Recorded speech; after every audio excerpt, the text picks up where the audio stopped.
just going to change the rules just a little bit.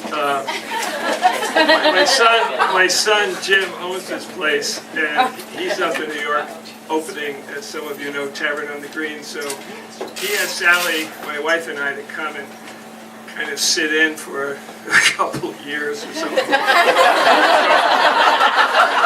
I'm not sure how long I'm going to be here, but the judges are off now. You're not going to judge me because if I didn't win, I'd cry, or I would never have another slam here or something like that. I love this topic, so no judging, please. I love this topic though because I taught most of my life, and I called myself a armchair naturalist. I taught a lot of courses and did a lot of philosophy and nature courses, which means that you know a lot, but you haven't experienced anything. So 10 years ago, Sally and I moved to West Virginia to a beautiful spot, high in the mountains, overlooking other mountains and valleys. It was a beautiful place. So among the things that we did, I felt that I had a fiduciary responsibility to this land, so we did a lot of cleaning up of this place. And I started to plant trees, ornamental fruit trees, beautiful flowering trees, so that the perimeter of the house, we're on 20 acres, so it's a big place, big perimeter, that would be, you know, full of blossoms and beautiful flowers in the spring. And each of these trees were planted for a grandchild, and we got, I don't know, 16 or 20 of them or something like that. So there was a lot of work in planting trees.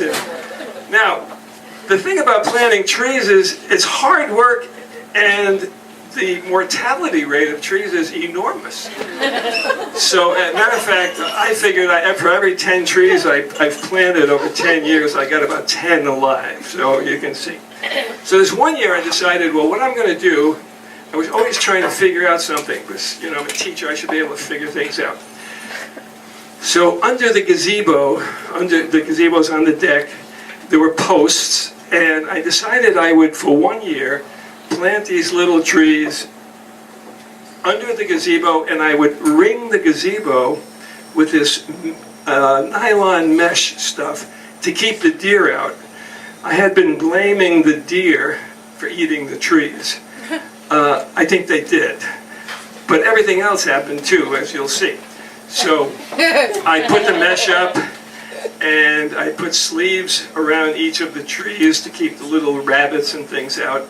And I said, this is going to work. I'm going to get 9 out of 10 trees living out of this batch. So we went away for a while, and we came back 6 months later. And I went out, and guess what? There was only 1 tree alive, just like every other time. So I was really depressed with this, because I thought this was going to be much better. So we got 1 live tree, and I went in and I said to Sally, I'm going to rescue that 1 tree, but I am never going to plant another tree. She said, no, you can and you will. She said, but clean up the mess. So I couldn't clean up that day. I was just too sad by this event. So I went down a couple of days later to take down the mesh and all the sleeves and get rid of the trees that didn't grow, the dead twigs. And in this mesh, a snake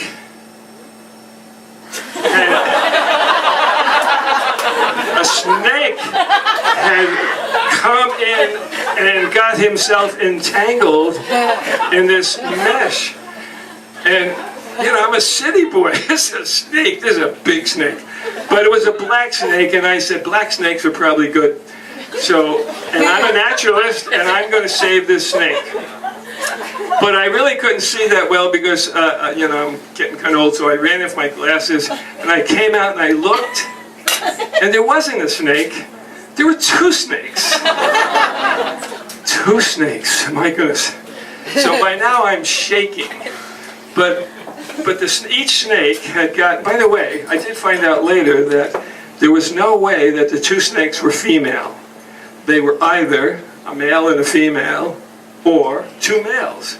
Because apparently male snakes do a ritual to see who's going to win the lady, and so they may have been following each other. Anyway, I never got that far. But I did kneel down. I knelt down, and I had the scissor, my glasses on, and of course I had kicked the snakes just a little bit to see if they were still alive, so I didn't know how long they had been out there. They're both alive. And I got down, and I came up the back of the snake, and snip, snip, snip.